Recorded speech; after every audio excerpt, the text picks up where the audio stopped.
Olá, você está no canal Um Conto por um Ponto.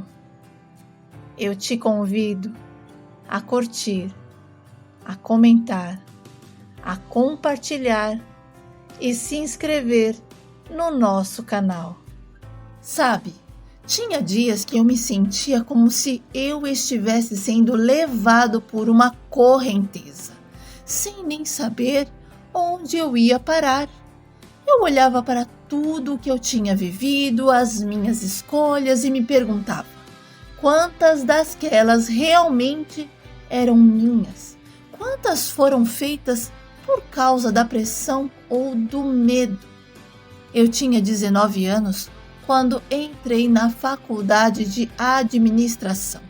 Foi quase sem querer, não porque eu tivesse algum grande sonho de ser administrador ou gestor, mas porque parecia a coisa certa a se fazer. Os meus pais estavam orgulhosos, os meus amigos achavam que era um bom caminho, e eu simplesmente fui. Nunca parei para pensar se era aquilo que eu realmente queria. Os anos passaram e cada escolha parecia seguir a anterior, como se eu andasse em uma linha reta, sem desvios, sem aventuras. Daí eu consegui um emprego bom logo após eu me formar, subi de cargo algumas vezes, comprei um carro, mas em algum lugar ao longo do caminho eu comecei a sentir que havia algo errado, como se tudo aquilo fosse uma roupa que não me servia bem, que apertava em alguns lugares e sobrava em outros. Mas o problema foi que, ao invés de tirá-la, eu continuei vestindo. E a sensação do desconforto não era nova. Ela estava ali há algum tempo, mas como sempre era melhor ignorar. Afinal, era mais fácil continuar seguindo em frente do que parar para questionar o que realmente me fazia feliz. Eu estava vivendo tudo o que se esperava de alguém da minha posição. Estabilidade, sucesso, uma vida aparentemente perfeita. Mas no fundo, eu sabia que estava apenas vivendo um roteiro que eu não havia escrito. E a pergunta que martelava na minha mente noite e dia era: quando você vai começar a viver a sua própria vida, em vez de viver a vida que os outros esperavam de você? E diante desses meus tantos questionamentos, eu comecei a refletir profundamente em tudo, não só o meu lado profissional, como o emocional também. Vejam só, eu estava namorando uma garota que arrumaram para mim. E apesar da Sabrina ser uma pessoa muito legal, eu não a amava. Eu estava com ela porque os nossos pais eram amigos e achavam que combinávamos. E também porque quando eu tocava no assunto separação, ela dizia que não saberia viver sem mim. E isso me deixava inseguro. Eu tinha muito medo de que ela pudesse fazer alguma bobagem por causa do fim do nosso namoro, que estava virando quase que um noivado, porque os nossos pais estavam insistindo na ideia de que deveríamos ficar noivos. E como eu não tinha boca para nada, estava deixando tudo rolar. Mas chegou um momento em que eu precisei refletir sobre as minhas escolhas e me perguntar se já não estava na hora de dar um basta em tudo o que não me agradava mais.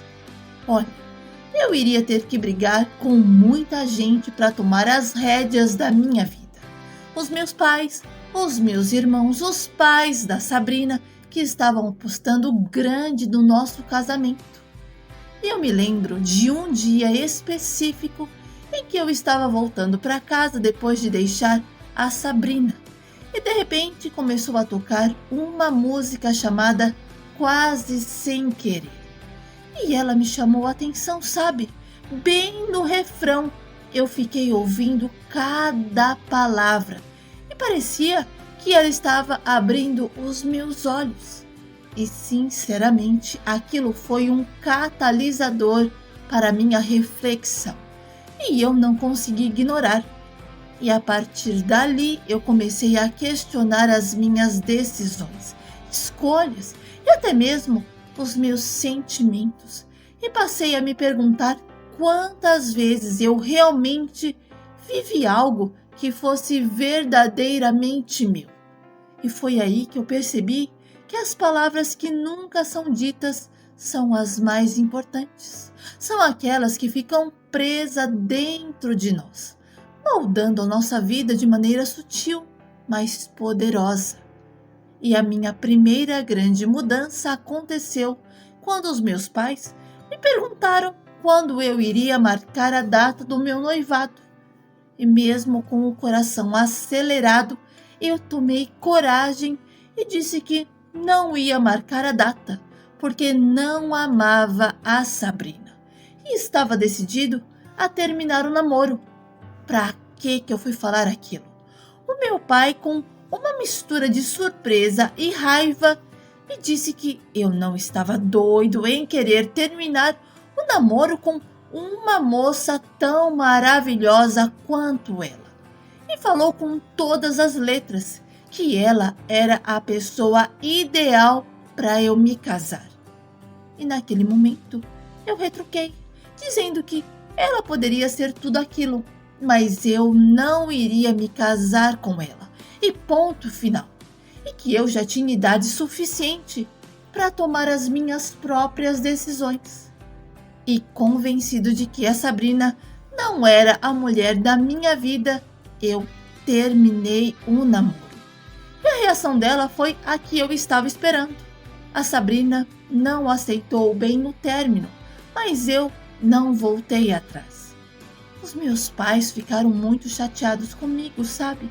E tudo era motivo para jogar na minha cara que eu tinha deixado uma moça maravilhosa para provavelmente arrumar uma encrenca. Para evitar o conflito, eu fingia que não ouvia. No entanto, quando eu comecei a pensar em montar o meu próprio negócio, decidi compartilhar essa ideia com os meus pais. E a reação deles foi a mesma de sempre. Para eles era um absurdo eu querer ter o meu próprio negócio. E achavam uma loucura eu abrir mão de um emprego estável e seguro para me aventurar no mundo incerto dos negócios próprios. E eu passei a ser visto como o rebelde sem causa dentro de casa. E por conta disso, a tensão e o conflito se intensificaram. E o que deveria ter sido uma conversa sobre planos e sonhos se transformou em uma briga amarga. E as palavras duras e os olhares desaprovadores só aumentavam. Era como se eu estivesse lutando contra uma correnteza. E diante disso eu resolvi sair de casa. A última conversa antes de eu me mudar foi marcada por um confronto e cada palavra parecia carregar um peso adicional. Os meus pais não conseguiam entender porque eu estava fazendo tantas mudanças repentinas. E mesmo eu, tentando explicar, parecia que eles não queriam compreender. E deixar a casa deles foi um passo crucial na minha vida. Foi o início de uma fase onde eu comecei a tomar as minhas próprias decisões. Saí do emprego e montei o meu próprio negócio. No começo as coisas não foram fáceis e eu enfrentei algumas falências, mas com insistência e experiência eu comecei a prosperar. E quando as coisas começaram a dar certo, os meus pais pararam de implicar comigo e até me pediam para arrumar emprego para fulano, beltrano. E com a minha vida começando a se equilibrar novamente, eu precisei de alguns serviços financeiros para facilitar a gestão e decidi ir ao banco tratar de algumas questões. E ao chegar lá, eu fui atendido pela Vanessa, que era a gerente do banco.